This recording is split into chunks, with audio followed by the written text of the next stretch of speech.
Thank you very much, Mr. Speaker.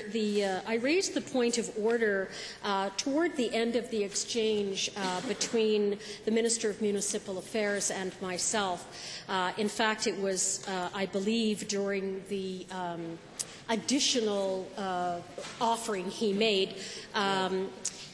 And I was a bit surprised because I was expecting a bit of a retraction or an explanation of why he would say such things against people who live in rural Alberta, putting out that they somehow didn't carry their share of the workload and didn't deserve to have any share of the money.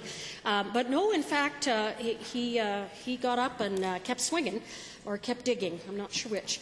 So under 23H, motives, 23H making allegations against another member, he did go on at a certain point, and again, you have the benefit of the blues, I don't, to say that I and members of my caucus didn't give a hoot about rural Alberta and didn't understand them, etc., etc.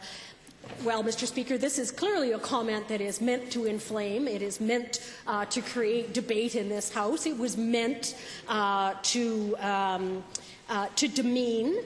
I think it was quite pointed. I mean, I've made no secret of the fact of how proud I am of my constituents living in the fabulous constituency of Edmonton Centre, most of whom do live in high-rise buildings, in condominiums and apartments. So, you know, it wasn't hard to understand that this was a direct insult to me and to the people that I represent.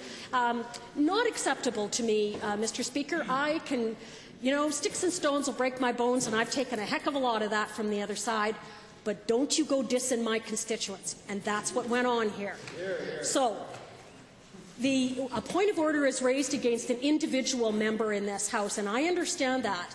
I would not be quite so exercised about this if it was just another shot at me, because, as I said, I've had a lot of them, and I'm still standing. Must annoy the heck out of you guys. So the minister did utter words that were meant to create a disturbance. They were meant to inflame a discussion. They were meant to demean. They were meant as an allegation that we didn't care about rural people who reside in rural Alberta. And that's simply not true. Now, if the Speaker would like and would give me a bit of time, I can go back and start pulling the debates, because I talk a lot in this Assembly. I can start pulling the debates where I have brought forward issues of concern to people in rural Alberta, where I've received letters from them, where I've raised issues that they wanted me to raise in this House. So I believe that what the minister has said is both untrue, but was intended to be insulting. And for that reason, and I know that the Speaker is very fond of quoting 494 and saying, well, you know, both of you can say something true at the same time.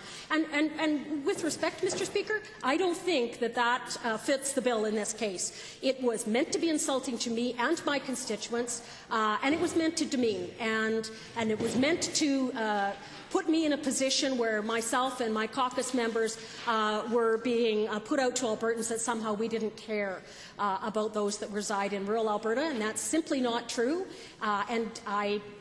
There's no compelling argument coming from him that would make me believe that it was, or make anyone else believe that it was. So I would like that member to retract that statement, please.